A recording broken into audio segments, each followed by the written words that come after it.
titulado La conversión del primero de los pecadores. La conversión del primero de los pecadores. Voy a estar dando lectura a los primeros 6 versos, pero vamos con el favor de Dios a cubrir los primeros 31 versos de este capítulo 9. ¿Van conmigo? Gloria al Señor. La palabra del Señor dice así. Hechos 9. Saulo, respirando todavía amenazas y muerte contra los discípulos del Señor, fue al sumo sacerdote y le pidió cartas para las sinagogas de Damasco para que, si encontraba algunos que pertenecieran al camino, tanto hombres como mujeres, los pudiera llevar atados a Jerusalén. Y mientras viajaba, al acercarse a Damasco, de repente resplandeció a su alrededor una luz del cielo. Al caer a tierra, oyó una voz que le decía: Saulo, Saulo, ¿por qué me persigues? ¿Quién eres, Señor?, preguntó Saulo. El Señor respondió: yo soy Jesús a quien tú persigues. Levántate, entra en la ciudad y se te dirá lo que debes hacer. Oramos. Padre Celestial, te damos gracias porque tú eres fiel y poderoso. Y en este momento, Señor, presentamos las peticiones de nuestra congregación, Señor. Tú las conoces todas, Señor, y las presentamos a ti, Padre Santo, confiando en que tú nos escuchas y en que tú provees y en que tú eres quien nos sostiene. Padre Celestial, yo te pido, Señor amado, por aquellos que están enfermos dentro de la congregación. Te pido que fortalezcas y sanes a Gabriela, a Dara, que tú las ayudes, Señor, a reponerse de la infección que tienen, Señor amado. Que tu nombre sea exaltado en sus vidas, Señor. Te pido por los que han estado enfermos también, afectados por el COVID, para que tú los ayudes y los sostengas. Te pido por la familia Santana, para que les des las fuerzas y les ayudes a recuperar pronto, Señor amado. Padre Celestial, gracias por lo que estás haciendo en nuestros medios, por poder estar reunidos para adorar tu nombre en esta mañana, Señor. Gracias por lo que estás haciendo, Padre, alrededor nuestro. Te pido, Padre amado, por la conferencia de pastores que vamos a estar ofreciendo desde aquí, de esta iglesia, el 5 de marzo. Pedimos, Padre amado, que seas tú glorificándote, usando al cuerpo local para el servicio y usándonos, Señor, para que podamos motivar, animar y fortalecer en la palabra a otros hermanos pastores y a otras iglesias, Señor. Padre Celestial, te damos gracias por el hermano Roberto, que la semana pasada fue presentado delante de la congregación en la reunión de miembros como anciano de la iglesia, como pastor de la iglesia. Te pedimos, Padre, que estos 2 meses que va a estar de prueba, Señor, te pedimos que nos ayudes y nos des la sabiduría para nosotros observar y ver con tus ojos, Señor, su vida, y que tú lo uses con poder, que tú lo llenes de gracia y de favor, y que lo que hemos visto en él, Señor, siga creciendo para bendición y la edificación de tu cuerpo. Padre Celestial, pedimos por los pastores de la casa para que tú los fortalezcas, les des sabiduría y fuerzas para seguir haciendo tu obra. Padre Celestial, pedimos por los pastores que están alrededor en otras iglesias, Señor.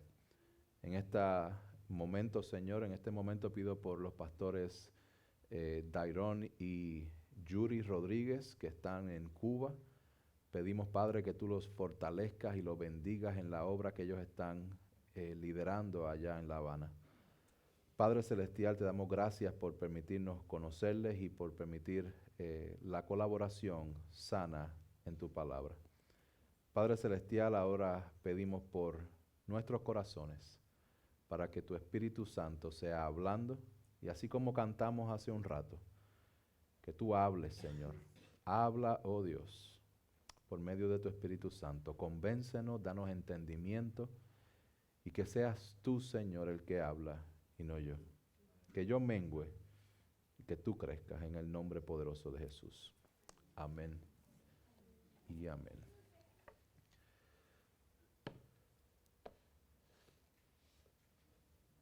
Sobre estos versos que voy a estar predicando, el predicador Charles Spurgeon, cuando él lo presentó el 27 de junio del 1858, él comenzó diciendo lo siguiente.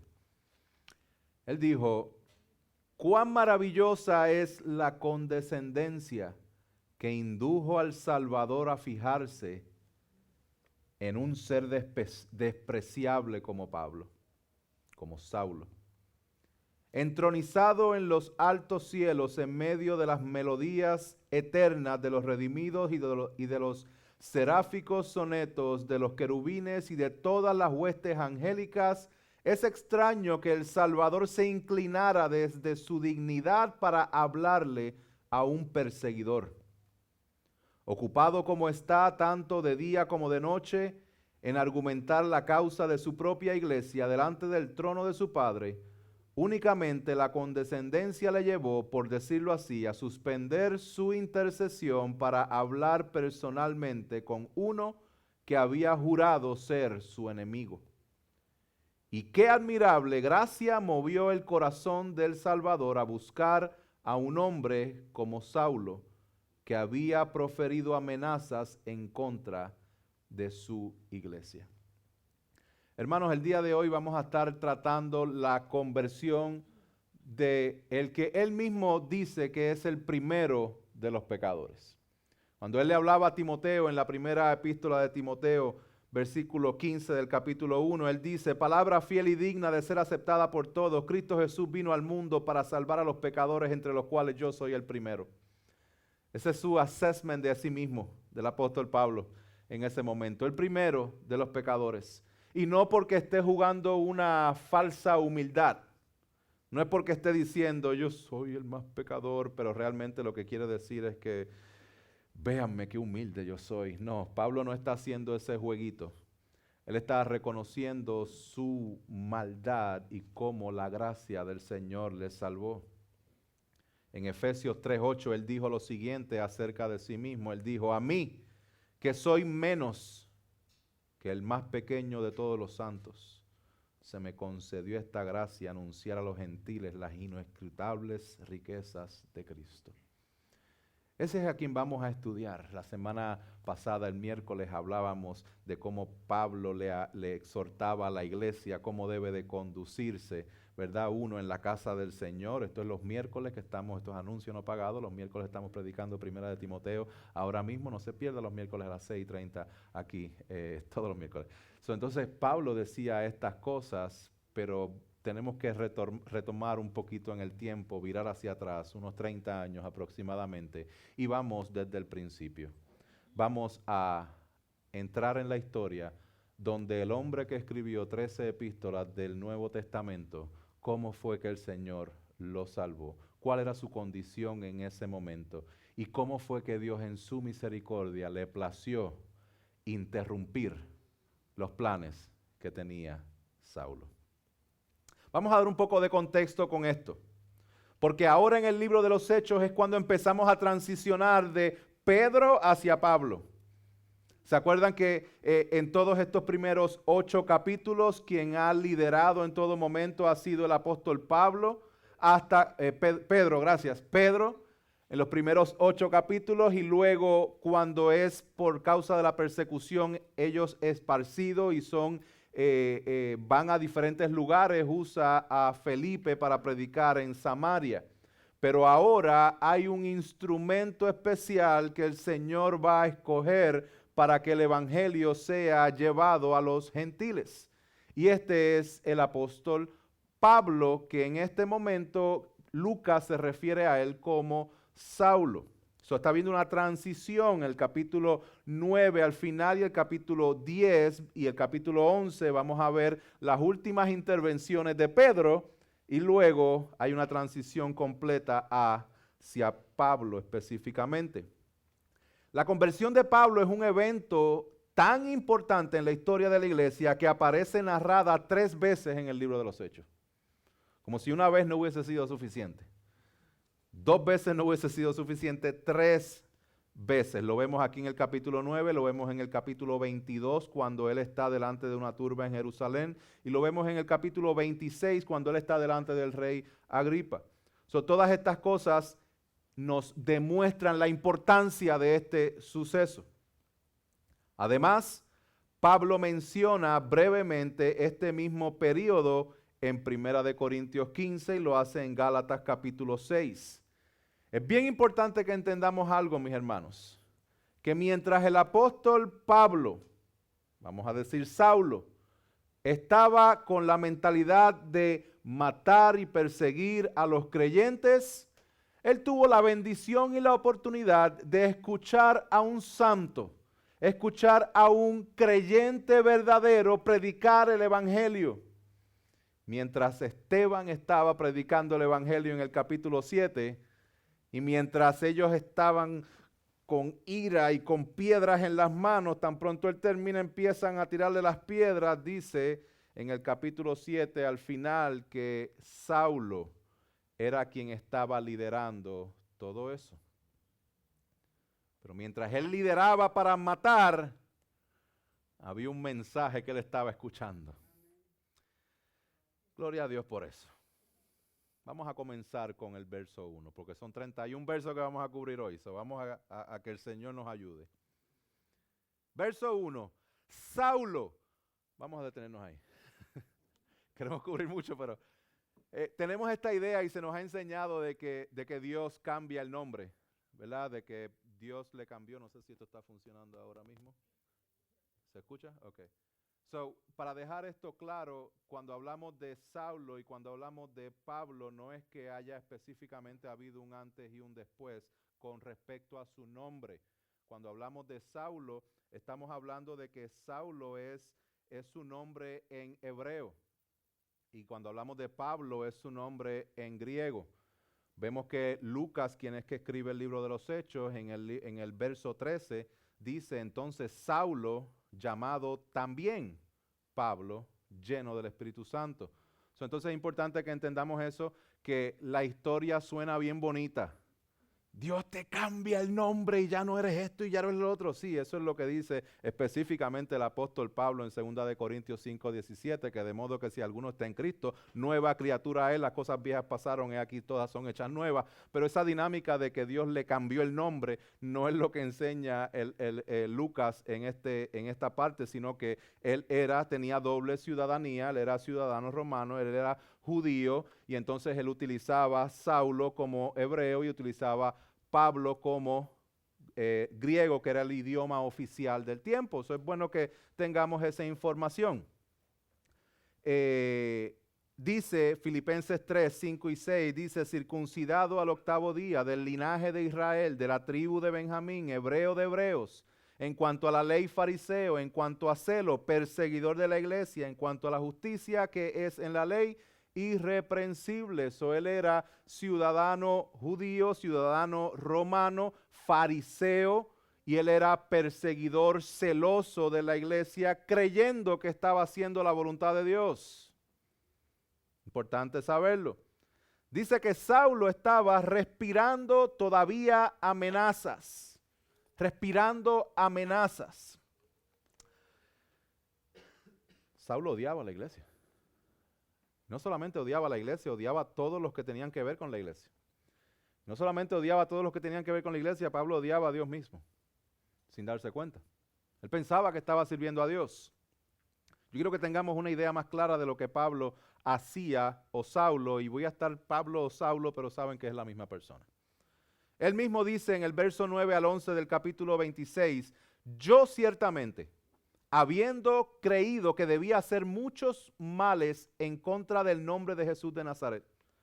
Esto es precisamente lo que hice en Jerusalén. No solo encerré en cárceles a muchos de los santos con la autoridad recibida de los principales sacerdotes, escuche bien esto, sino que también, cuando eran condenados a muerte, yo añadía mi voto, castigándolos con frecuencia en todas las sinagogas, procuraba obligarlos a blasfemar. Y enfurecido contra ellos, seguía persiguiéndolos aún hasta en las ciudades extranjeras. Saulo odiaba a la iglesia, odiaba al Señor, al punto de que él maltrataba y él, ¿cómo se llama eso? Torturaba, esa es la palabra, gracias. Torturaba a los cristianos para que negaran la fe. No era cuestión de matarlos solamente, te voy a matar para que... No. Él quería que ellos negaran la fe. Ellos querían que ellos odiaran a Dios como él odiaba a Dios. ¿Qué es lo que vemos en este primer verso? Que Saulo, respirando todavía amenazas y muerte contra los discípulos del Señor, fue al sumo sacerdote. Es interesante ver que los discípulos del Señor, y en el libro de los Hechos hay diferentes formas en que se habla acerca de los creyentes. Se utiliza la palabra discípulos del Señor en múltiples versos. Hace referencia a los del camino, lo vamos a ver en el verso 2. También a los creyentes se le conocen como santos y como hermanos. ¿Okay?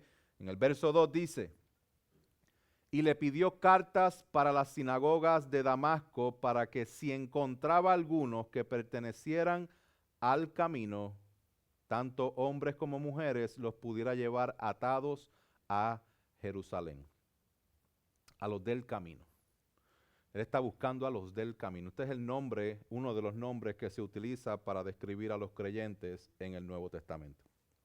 Cuando hablan a los del camino, es una referencia que se hace del Antiguo Testamento, porque estar en el camino no simplemente significa una creencia mental que tú tengas, sino un estilo de vida, de que tú estás en el camino. Esa es la implicación que se ve en el Salmo 1, en el Salmo 16, en el Salmo 119, en el Salmo 139.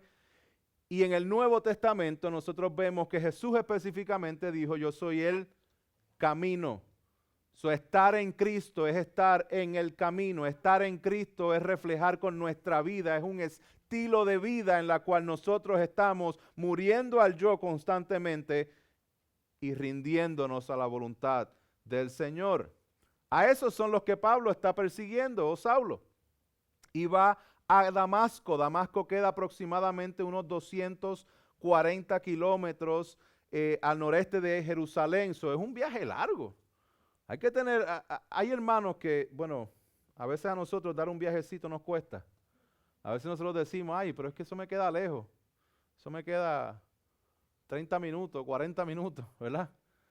Él va sin carro, 240 kilómetros para matar y para traer atados a creyentes. Les digo esto para que tengamos una idea más clara de cuánto era el odio que tenía Saulo por los creyentes.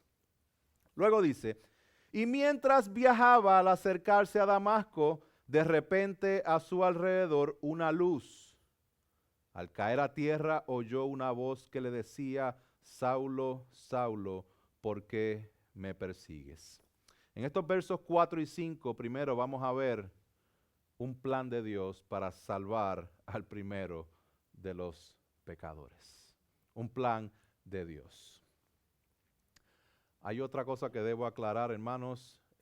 Yo mismo he caído en el error. En cierta ocasión dije que Dios tumbó a Pablo del caballo cuando iba de camino a Damasco. Y una hermanita que quiero muchísimo me dijo: pastor, usted mencionó que él se cayó de un caballo, pero eso no lo dice la Biblia. Y gloria a Dios, es verdad, aquí no dice que fue de un caballo. Yo asumo que él tenía algún medio de transportación, otra cosa más que sus piernas, porque son 240 kilómetros. Pero no lo dice la Biblia, no se cayó de ningún caballo, porque ahí no dice que fue de un caballo. Lo que sí sabemos es que se cayó. ¿Ok? Se cayó y se tuvo que haber dado duro, porque fue una luz bien fuerte. No sabemos si fue un relámpago, no sabemos esos detalles específicos. Lo que sí sabemos es que en las otras narraciones del evento, Pablo dice que sucedió a mediodía. El sol de mediodía no está fácil.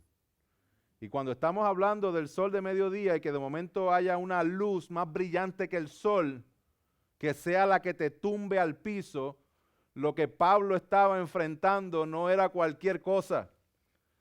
Dice el verso 4: Saulo, Saulo, ¿por qué me persigues? Cuando hay un nombre mencionado 2 veces, denota urgencia. Hay urgencia de parte de Dios en decirle: Saulo, ¿por qué me persigues? Y luego dice el verso 5, ¿quién eres, Señor?, preguntó Saulo. El Señor respondió, yo soy Jesús a quien tú persigues.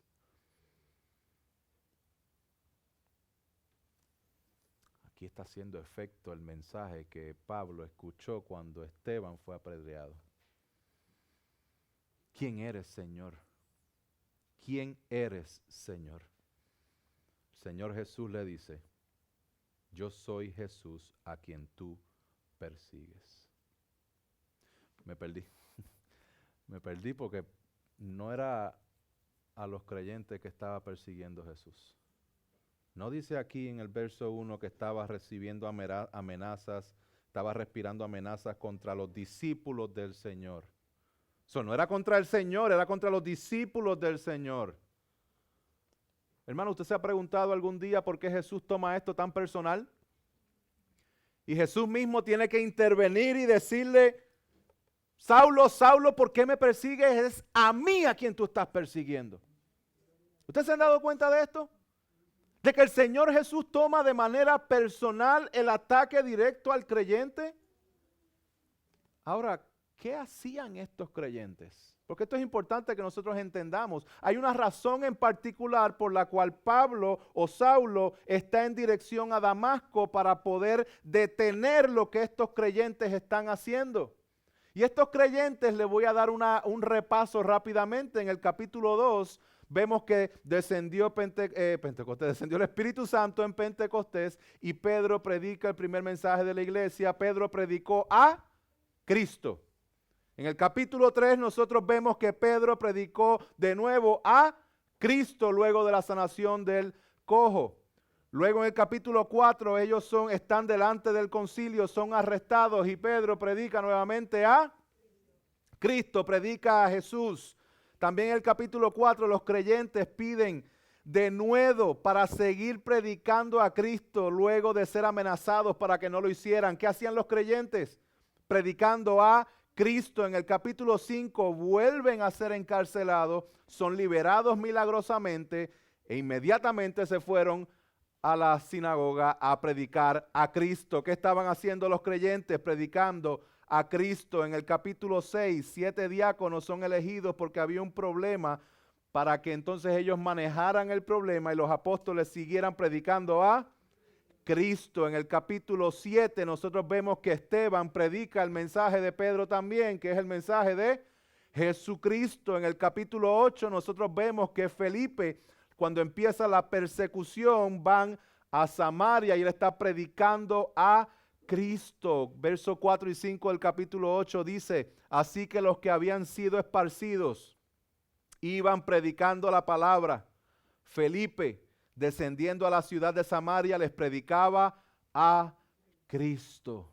También en el capítulo 8, luego de validar la obra en Samaria, los apóstoles regresan a Jerusalén predicando a Jesús. Luego de predicarle al eunuco, Felipe se va gozoso hacia Cesarea predicando a Jesús. Yo creo que ya entendieron el punto, ¿verdad?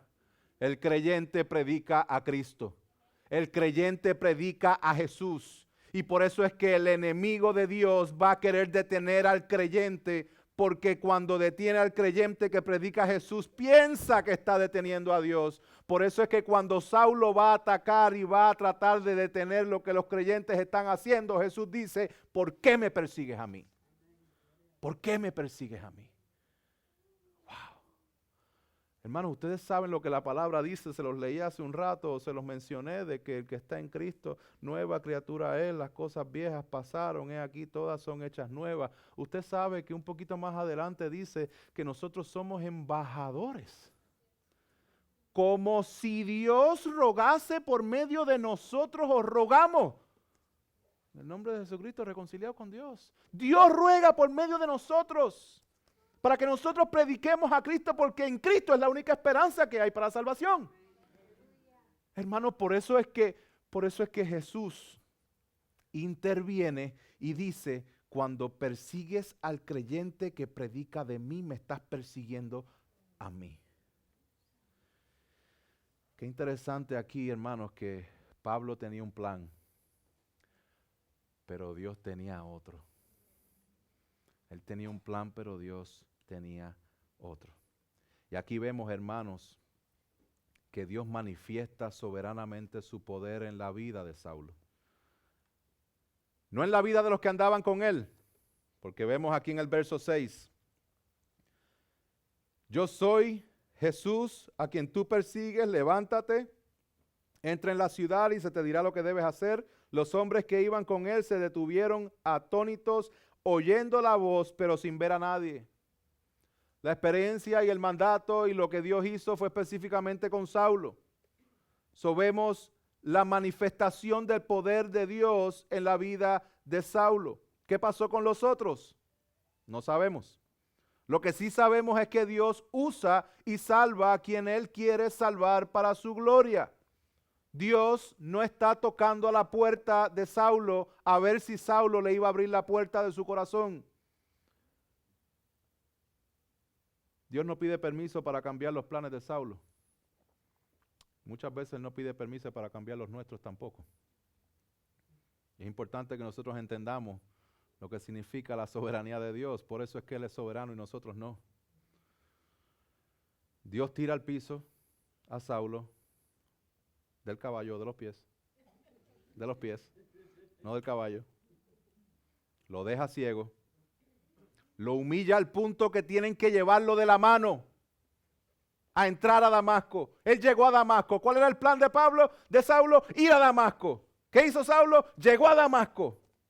¿Cuál era el plan de Dios? Que Saulo fuera a Damasco. ¿Cuál era el plan de Saulo? Ir a Damasco. Pues hay similitudes. Hay veces, hermanos, que el plan tuyo es ciertamente parte similar al de Dios y con eso nos conformamos. No, sí, pero yo estoy haciendo esto. Yo estoy yendo de camino a Damasco. No es lo que tú estás haciendo, es la intención por la cual lo estás haciendo. Porque Pablo o Saulo está de camino a Damasco y Dios quería que él fuera a Damasco, pero los planes eran totalmente diferentes. Y tuvo que haber una intervención, tuvo que haber una interrupción de Dios en los planes de Saulo para que el plan de Dios fuera llevado a cabo. Hermanos y hermanas, muchas veces nuestros planes externos no manifiestan gran diferencia con los planes de Dios. Y por eso es precisamente que nos confundimos. Porque al igual que Saulo pensamos que lo estamos haciendo bien y que lo estamos haciendo para la gloria de Dios.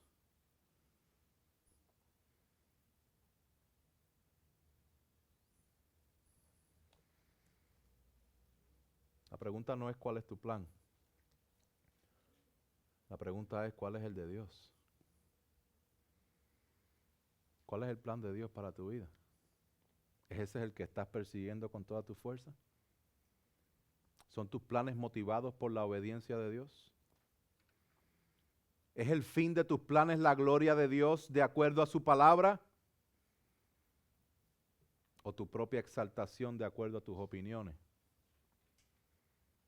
Yo sé que estas son preguntas challenging, son preguntas que te retan, son preguntas que nos hacen vernos en el espejo y realmente cuestionarnos si lo que nosotros estamos persiguiendo es la gloria de Dios o la gloria nuestra. Porque aquí todos tenemos planes. La pregunta es si ese plan es el mismo que Dios tiene para ti. Hermanos, cuando Dios interrumpe nuestros planes va a ser inconveniente. Y muchas veces tiene que tirarnos al piso, muchas veces tiene que dejarnos ciegos, muchas veces va a incurrir dolor. Hermanos, pero si el dolor está permitiendo que tú desistas de tus planes para que te alinees al plan de Dios, gloria a Dios por el dolor entonces. Evaluemos todos nuestros planes, todos nuestros proyectos y aún todos nuestros sueños. Si todo esto se lleva a cabo a la perfección, ¿quién termina siendo exaltado, tú o Dios? Porque a veces tenemos unos planes y unos sueños, yo quiero alcanzar esto y este sueño me lo dio Dios. Pero si nosotros fuéramos realistas y dijéramos, si todo lo que yo estoy persiguiendo y todos mis sueños se llevaran a cabo y sucedió que estoy aquí en la cúspide de la montaña, quien se estará llevando la gloria vas a ser tú y no Dios. Y si eres tú y no Dios, pues entonces tengo que cuestionarte desde el principio a ver si esos sueños son de Dios, a ver si esos planes son de Dios, para que entonces nos alineemos. Porque hermanos, Dios va a llevar a cabo su plan. Y nosotros nos rendimos al plan de Dios, o Dios nos tira al piso y nos deja ciegos para que cumplamos el plan de Él como quiera. Porque el plan de Dios no depende de que nosotros lo llevemos a cabo. Dios en su misericordia nos permite participar de su plan. Gloria a Dios por eso. Vamos a ver cómo sigue la historia. En el verso 10 en adelante, porque vimos aquí que los planes de una persona fueron interrumpidos. Ahora vamos a ver cómo esto sigue desarrollándose.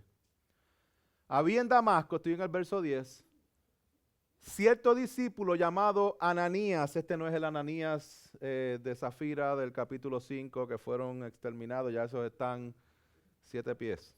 ¿Okay? Este es otro Ananías, un discípulo del cual no tenemos mucha información. Sí sabemos que era un discípulo que el Señor utilizó grandemente aquí. Y dice, el verso 10 al 12, estoy leyendo ahora. Había en Damasco cierto discípulo llamado Ananías, y el Señor le dijo en una visión, Ananías, aquí estoy, Señor.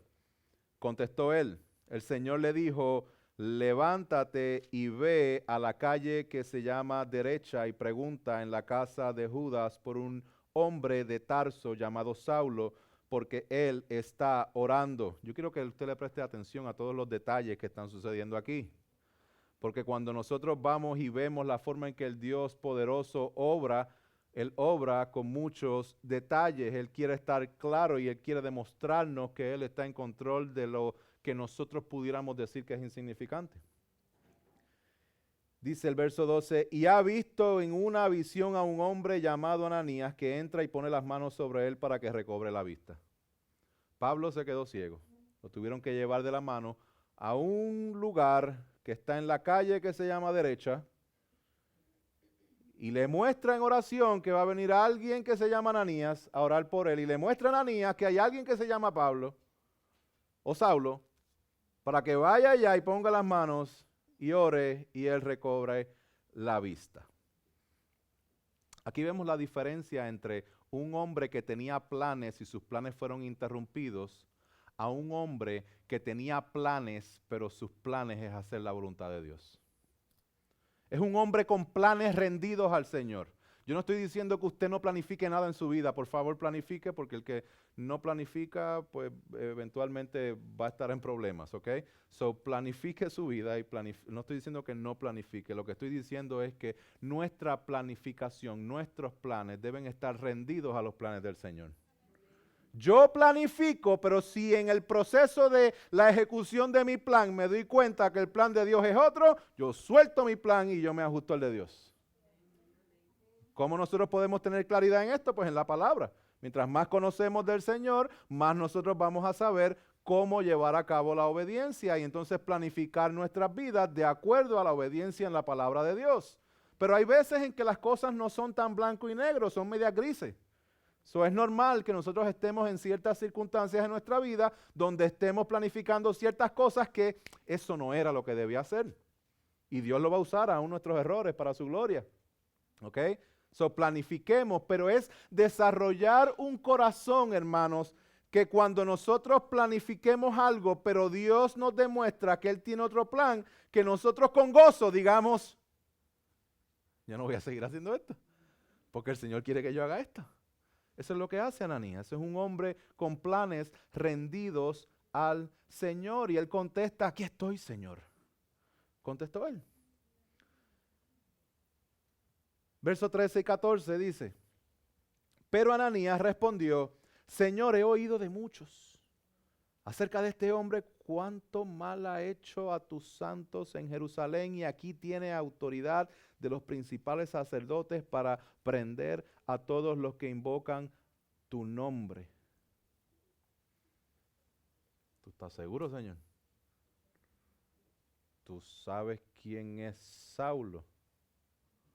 ¿Tú quieres que yo vaya a ponerle las manos al que está en esta ciudad para cortarme a mí la cabeza? Señor, solo para estar claro, heme aquí, Señor. Pero yo escuché bien. Yo escuché bien lo que tú me estás diciendo, Señor. ¿Cuántas veces, hermanos y hermanas, nosotros queremos ser consejeros de Dios? ¿Cuántas veces nosotros vemos en la palabra un mandato claro y le decimos, Señor, pero tú sabes que a mí no me aplica eso porque tú sabes que yo... ¿Really? ¿Realmente nosotros podemos darle consejo a Dios? ¿Realmente el obedecer a Dios depende de mis circunstancias? ¿De cuándo acá? ¿De cuándo acá la obediencia a Dios depende de mis circunstancias? No, la obediencia a Dios no depende de las circunstancias. Nosotros tenemos que rendirnos al Señor y yo no sé cuáles son esas áreas que a lo mejor tú estás condicionando la obediencia a Dios basado en tus circunstancias, pero tú mismo la sabes. Tú sabes que hay áreas en tu vida que estás condicionando la obediencia al Señor porque crees que a Dios le falta algo de información. Es que Dios no sabe lo que yo estoy pasando. Really? ¿De verdad? Nosotros pensamos que a Dios le falta información y nosotros tenemos que ofrecerle algo de información para que Dios me mande a hacer algo que esté de acuerdo a mis circunstancias. No. Aquí vemos que Ananías le añade información. Yo creo que todos nosotros hacemos eso. Ahora, yo quiero que identifiquemos la diferencia que está aquí en Ananías con lo que nosotros muchas veces hacemos. Vuelvo y repito. Nosotros cuando recibimos un mandato de Dios, es bueno que nosotros cuestionemos para obtener más información que nos lleve a la obediencia.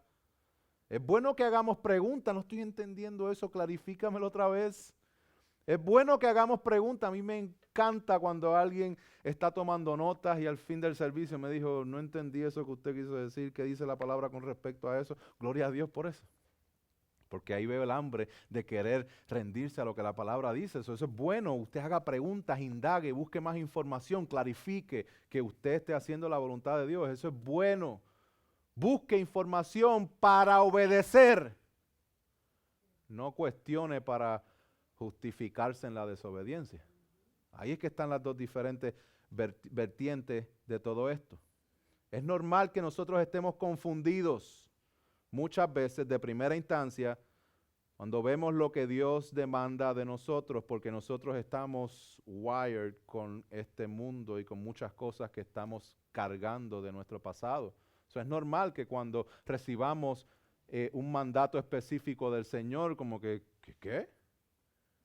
Que yo tengo que, oh wow, busque información, pero no para justificar su desobediencia, sino para obedecer. Vamos a seguir leyendo. Mira la contestación que el Señor le da en el verso 15. Dice, ve, porque Él es mi instrumento escogido para llevar mi nombre en presencia de los gentiles, de los reyes y de los israelitas, porque yo le mostraré cuánto debe padecer por mi nombre. Ciertamente Pablo sufrió. Ciertamente el evangelio fue expandido, llegó a los gentiles, gran parte por lo que fue el apóstol Pablo. Al sol de hoy todavía tenemos los escritos. Pero él sufrió. Y sufrió bastante. Él lo dice en 2 Corintios 11, donde él dice, ¿son servidores de Cristo? Hablo como si hubiera perdido el juicio, yo más. En muchos más trabajos, en muchas más cárceles, en azotes, en un sinnúmero de veces, a menudo en peligros de muerte. 5 veces he recibido de los judíos 39 azotes. 3 veces he sido golpeado con varas. 1 vez fui apedreado. 3 veces naufragué. Y he pasado una noche y un día en lo profundo.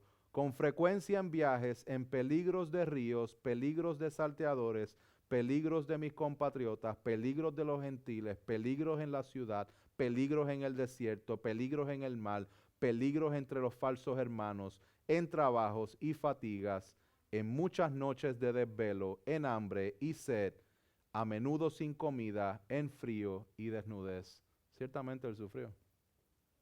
Ciertamente muchas van a ser las aflicciones que vamos a tener que enfrentar, pero ciertamente son todas y cada una de ellas pasajeras. Y son todas y cada una que valdrán la pena cuando nosotros estemos delante de la presencia del Señor por una eternidad. No desmayes, hermano, si estás en sufrimiento ahora mismo. No desmayes. No significa que Dios te dio la espalda. Dios no le dio la espalda a Pablo, sino que le dijo, bástate mi gracia. Bástate mi gracia. Que la gracia del Señor sea suficiente. Y la gracia del Señor es suficiente para sostenerte en tu situación de dificultad. Verso 17 al 19 dice, Ananías fue y entró en la casa y después de poner las manos sobre él dijo, y aquí me detengo, hermano Saulo.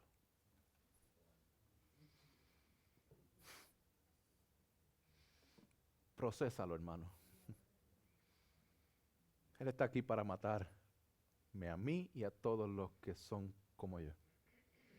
El Señor lo envía a que vaya y él tuvo sus dudas y quiso clarificar, pero el Señor le clarificó y él fue. Y su primera palabra que él le da a Saulo es hermano Saulo. Wow. Esto es un lindo recordatorio de qué es lo que éramos antes en nuestra carne y lo que somos ahora en el Espíritu, en el Señor. Hay una diferencia bien grande, hermanos.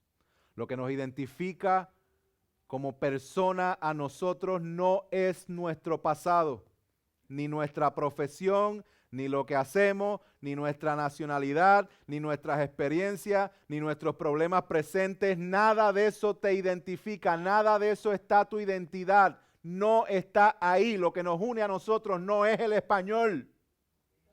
No es que somos de Bayamón o de Puerto Rico o de Dominicana o de Cuba o de México o de El Salvador o de donde quiera que tú provengas. No es que somos hispanos lo que nos une. Por eso es que sí van a haber múltiples diferencias.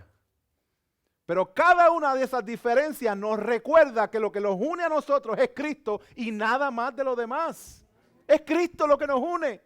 Que a Dios le haya placido sacar a un confundido que nació en Texas, se crió en Bayamón y que llegó a Charlotte pensando que buscaba el sueño americano y que lo salvara y me permitiera compartir con un mexicano, con una peruana, con unos dominicanos, con uno.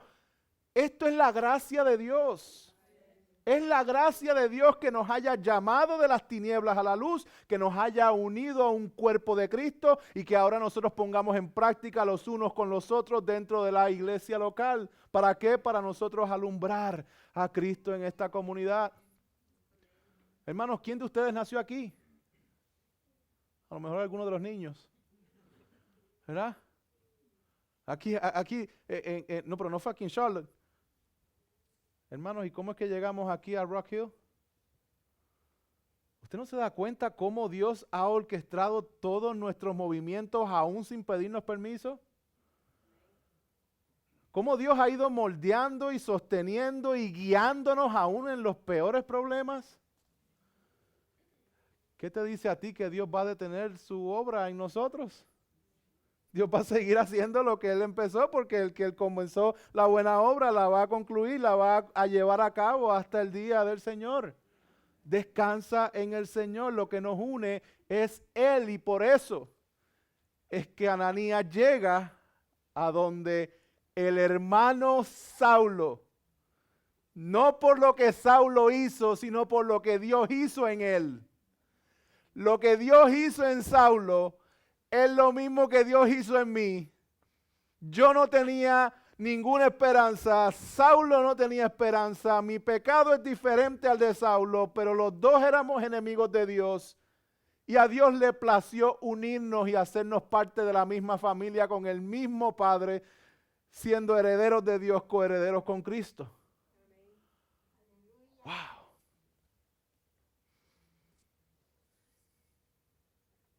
¿Cómo manejamos nuestras diferencias entonces, hermanos? Porque es bien fácil dejar de llamarnos hermanos porque algo secundario nos separa. Es que Él no ve las cosas como yo. La gente no tiene que ver las cosas como tú. Tenemos que todos rendirnos a verlas como el Señor las ve. Hay cosas ahora mismo entre nosotros que causan divisiones cuando nosotros podemos ver que lo que Dios ha unido es en Cristo y que un asesino de creyentes, un ex asesino de creyentes, puede venir un creyente e inmediatamente por la obra de Dios decirle hermano. Y a veces nosotros tenemos problemas porque alguien no me miró como yo quisiera que me viera, o no me saludó, o no hizo esto, no hizo lo otro. Hermanos, tenemos que madurar en el Señor. Tenemos que rendirnos al Señor. Y tenemos que ver en su palabra cómo es que se manifiesta el amor de Dios y la unidad en Cristo que hay en la palabra. Me quedé en hermano Saulo. Dice, el Señor Jesús, que se te apareció en el camino por donde venías, me ha enviado para que recobres la vista y seas lleno del Espíritu Santo. Al instante cayeron de sus ojos como unas escamas y recobró la vista y se levantó y fue bautizado. Tomó aliento y cobró fuerzas. Y por varios días estuvo con los discípulos que estaban en Damasco.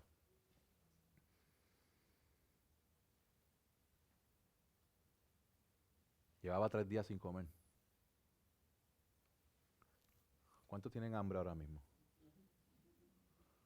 ¿Cuántos están pensando a dónde van a ir a almorzar después cuando salgan de aquí?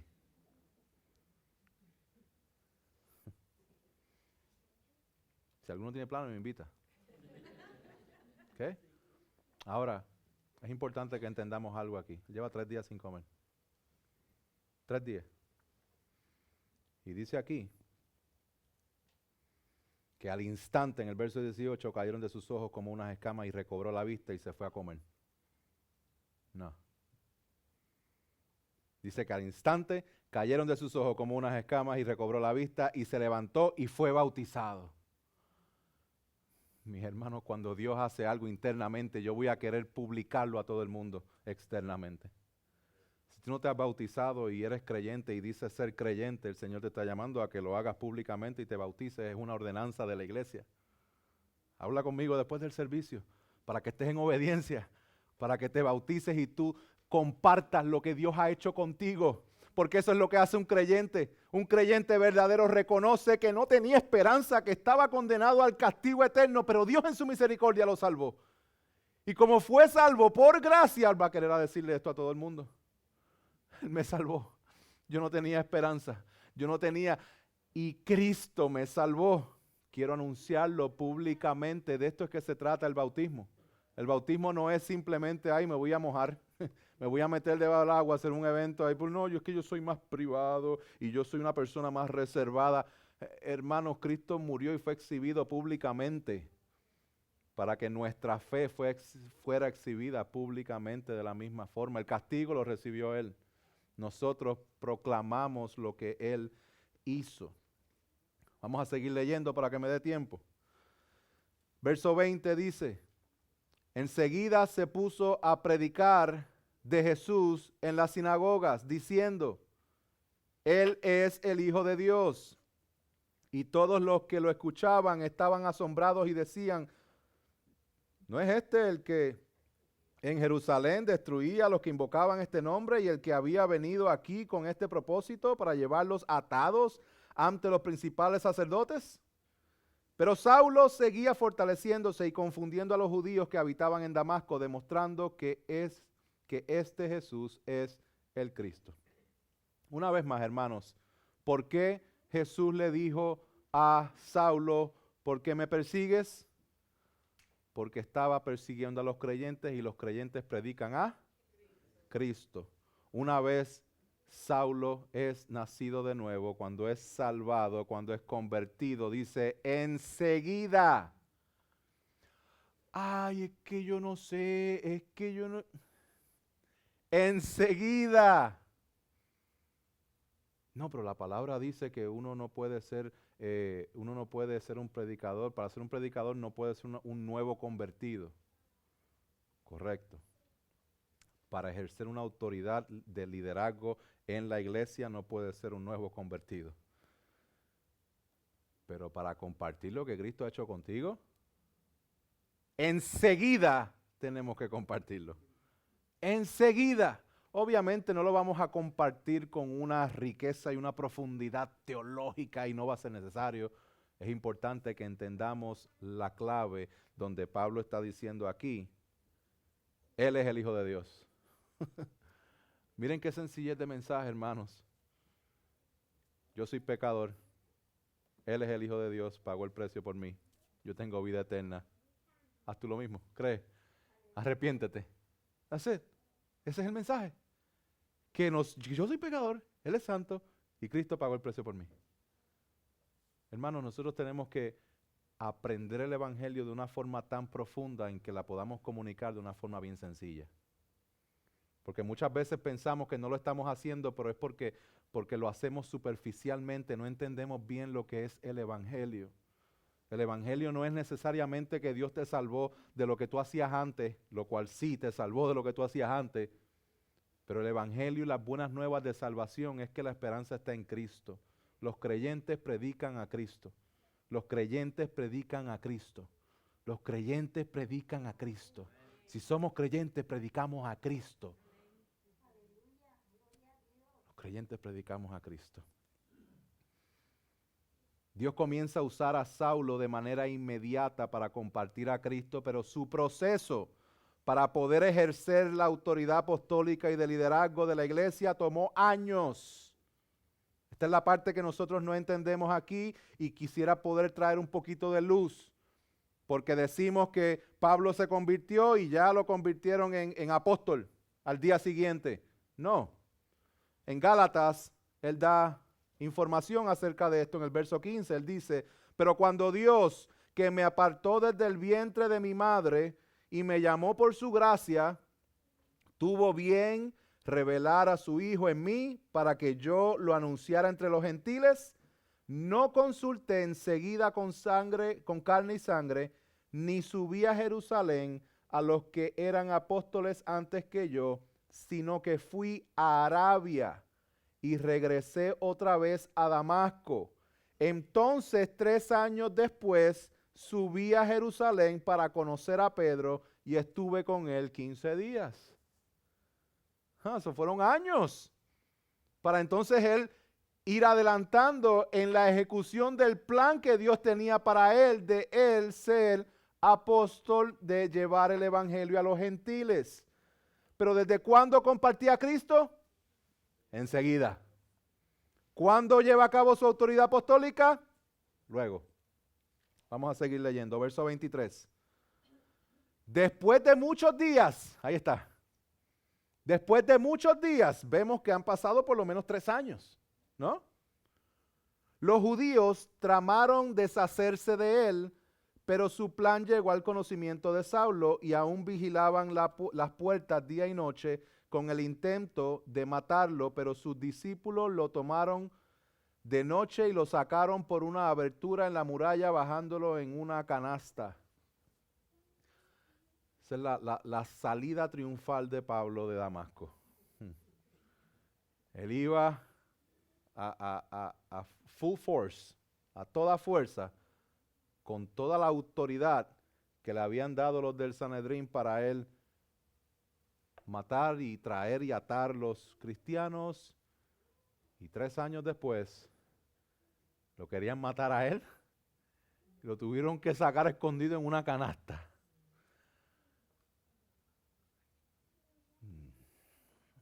De perseguidor a perseguido. En estos versos vemos que Saulo tuvo que ser sacado a escondidas de Damasco porque lo estaban buscando para matarle. Note que el comienzo del ministerio de Pablo no es uno de éxito numérico, sino de persecución. A este punto ya habían pasado más de 3 años de su conversión y de aquí es cuando sale de Damasco y se va a Jerusalén. Nosotros queremos ver fruto de un día para otro. Nosotros queremos poner la semilla hoy y que mañana estemos con el cuchillo cortando el fruto ya. tenemos hambre y quiero comer rápido, queremos unos frutos de microondas. Y no funciona así, hermanos. La idea no es si nosotros somos creyentes hoy para ver el fruto mañana. La idea es que seamos creyentes hoy, creyentes mañana. Necesito el evangelio ayer, hoy y cada día de mi vida. Necesito arrepentirme ayer, necesito arrepentirme hoy, necesito arrepentirme cada día de mi vida. Necesito creer todos los días en el evangelio de Jesucristo. No te creas que porque tú creíste en el evangelio una sola vez, ya tú eres salvo y ya no tienes que hacer más. No, no, no, no. Así no funciona. La palabra nos enseña que nosotros tenemos que vivir. Los del camino es un estilo de vida. Vivimos vidas de arrepentimiento. ¿Y cómo nosotros podemos crecer? Hermanos, usted levántese cada mañana, abra sus ojos y usted lo primero que piense sea la cruz. Usted busque la manera de prepararse usted mismo, de predicarse el evangelio cada mañana, porque cada mañana necesitamos el evangelio de Jesucristo. Recordarnos de que sí es difícil, pero Cristo pagó el precio en la cruz del Calvario. Dios no te salvó para tirarte ahí y dejarte solo. Él quiere caminar contigo, Él quiere formarte, Él quiere hacerte a la imagen de Jesús. Eso es lo que Él quiere hacer contigo. Eso es importante que entendamos esto, que el proceso de Dios toma tiempo. Va a tomar tiempo y en Pablo va a tomar más tiempo todavía, porque mira lo que pasa después. Verso 26. Dice, cuando Saulo llegó a Jerusalén, trataba de juntarse con los discípulos, pero todos le temían. Ya han pasado más de 3 años y todavía le tenían miedo a Pablo. Todavía habían personas que no confiaban en que realmente él había sido convertido genuinamente. No creyendo que era discípulo, pero Bernabé lo tomó y lo presentó a los apóstoles y le contó cómo Saulo había visto al Señor en el camino y que él le había hablado y cómo en Damasco había hablado con valor en el nombre de Jesús. Y estaba con ellos moviéndose libremente en Jerusalén, hablando con valor en el nombre del Señor. También hablaba y discutía con los judíos helenistas, pero estos intentaban matarlo. Pero cuando los hermanos lo supieron, lo llevaron a Cesarea y de allí lo enviaron a Tarso. Después de 3 años, ¿qué es lo que sucede? Él regresa a Damasco, lo bajan en una canasta porque lo están buscando para matarlo. Él se va 15 días a Jerusalén. En Jerusalén empieza a compartir del Señor, pero los hermanos no creen o no confían en esa conversión de él porque no lo conocen, no han visto este proceso. Bernabé intercede por él y dice, no, lo que pasó en él es genuino, pero habían unos judíos helenistas que lo querían matar y los discípulos que hicieron, Saulo, tu proceso no se ha terminado, arranque para Tarso de nuevo. Todavía no está en práctica su liderazgo apostólico y tomaría de unos 7 a 10 años en que Bernabé mismo, estando en Antioquía, dice, déjame buscar a Pablo. Y en el capítulo 11, en el verso 25, Bernabé dice, vamos a buscar a Pablo para comenzar esta misión. Casi 10 años después de su conversión. 10 años donde no sabemos exactamente qué era lo que estaba sucediendo con Pablo. Sí sabemos que estaba creciendo en la fe. Sí sabemos que estaba desechando lo que él había aprendido, aprendiendo lo que Dios quería que él aprendiera. Hermano, los procesos toman tiempo, pero Dios va a llevar a cabo el final de su proceso. Y ahí es donde tenemos que descansar. ¿Cómo nosotros aplicamos esto, hermanos? Déjenme leer el último verso, el 31.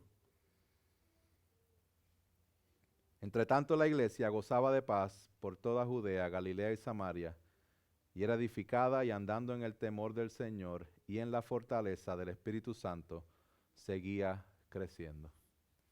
Gloria a Dios porque dependemos de Él. Gloria a Dios porque la iglesia crece porque Cristo hace que crezca. Gloria a Dios porque Él es el que nos sostiene. ¿Cómo aplicamos esto ahora, hermanos? Número 1, quiero que lo canalicen y lo vean y lo escuchen en este momento parados frente a un espejo. Primero, el plan de Dios es mejor que el tuyo. ¿Verdad? Yo creo que no tengo que decir mucho para convencerlos de esto, pero suena confrontativo, pero el plan de Dios es mejor que el tuyo. Dios tiene un plan y es mucho mejor que el tuyo. Porque mis pensamientos no son los pensamientos de ustedes, dice el Señor.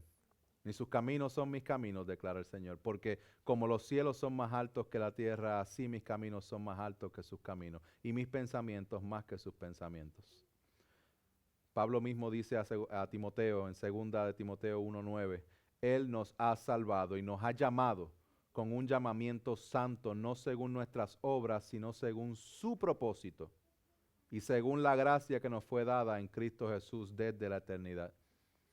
¿Cuáles son esos planes, hermanos, que el Señor está presionando ahora mismo para que rindas y te rindas al plan que Él ya tiene para ti? Número 2.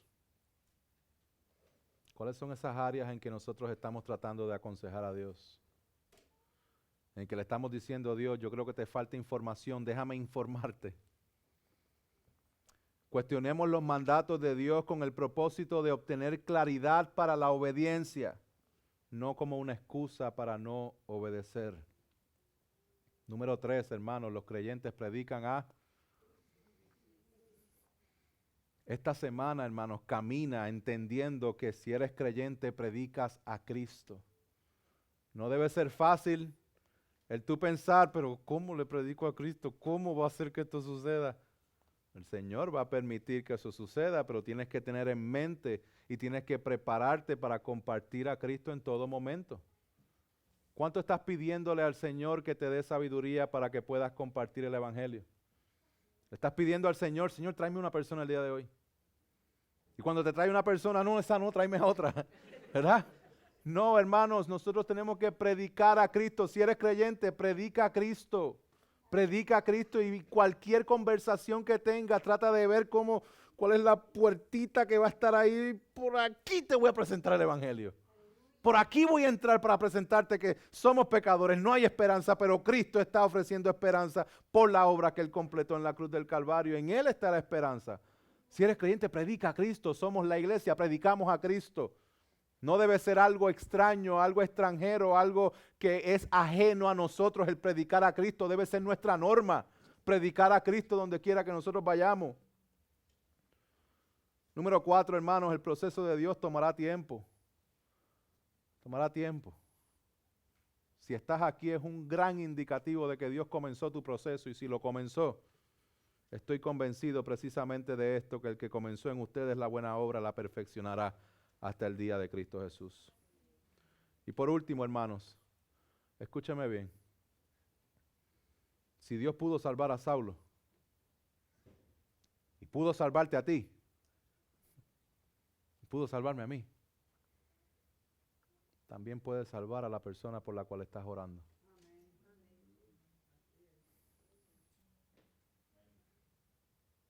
A veces nos cansamos de orar por ellos, ¿verdad?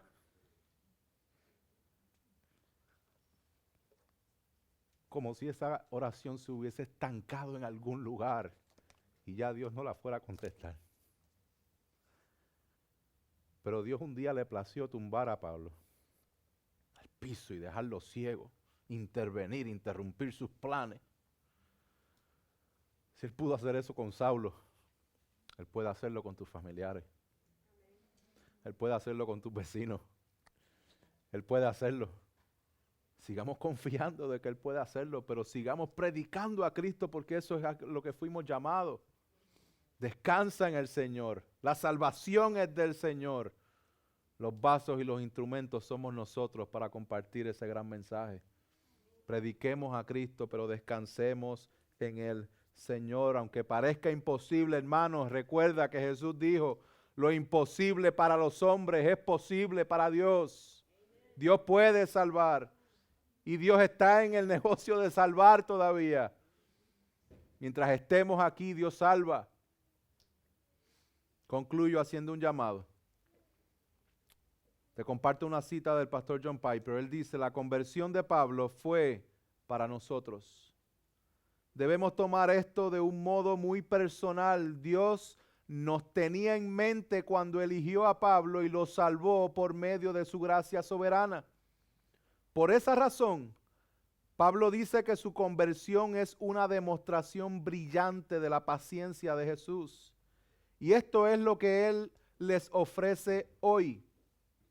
Fue por nosotros que Jesús lo hizo de la manera en que lo hizo, para demostrar toda su paciencia a nosotros, para que no nos invada el desánimo. No vaya a ser que pensemos que en realidad Él no puede salvarnos. No vaya a ser que pensemos que es propenso a la ira. No vaya a ser que pensemos que hemos ido demasiado lejos. No vaya a ser que pensemos que aquella persona que amamos no puede convertirse. De pronto, en el momento menos esperado, por la soberana y superabundante gracia de Jesús. Sigamos confiando, hermanos, de que nosotros nos habíamos rebelado en contra de Dios y Dios le plació enviar a su Hijo a vivir lo que no podíamos vivir y a sufrir el castigo que merecíamos para darnos esperanza de vida eterna a todo aquel que se arrepiente y cree en Él. Si tú no estás seguro de dónde estás parado con el Señor, ven al Señor ya. El llamado es urgente a que te arrepientas de tus pecados y creas y confíes en la salvación que solamente encontramos en Cristo Jesús. Descansemos en el Señor. Pablo fue el primero o el más grande de esos pecadores. Pero tú y yo no estamos tan distanciados de Él. Su gracia es grande, su gracia es soberana y está en función hoy día. Ven a Él en arrepentimiento y fe. Pongámonos de pie.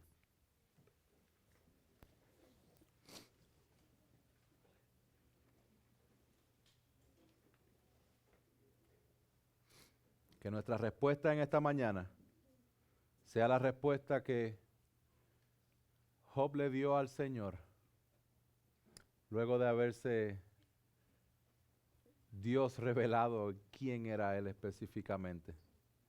Job le contestó y le dijo: escucha ahora y hablaré, te preguntaré y tú me instruirás.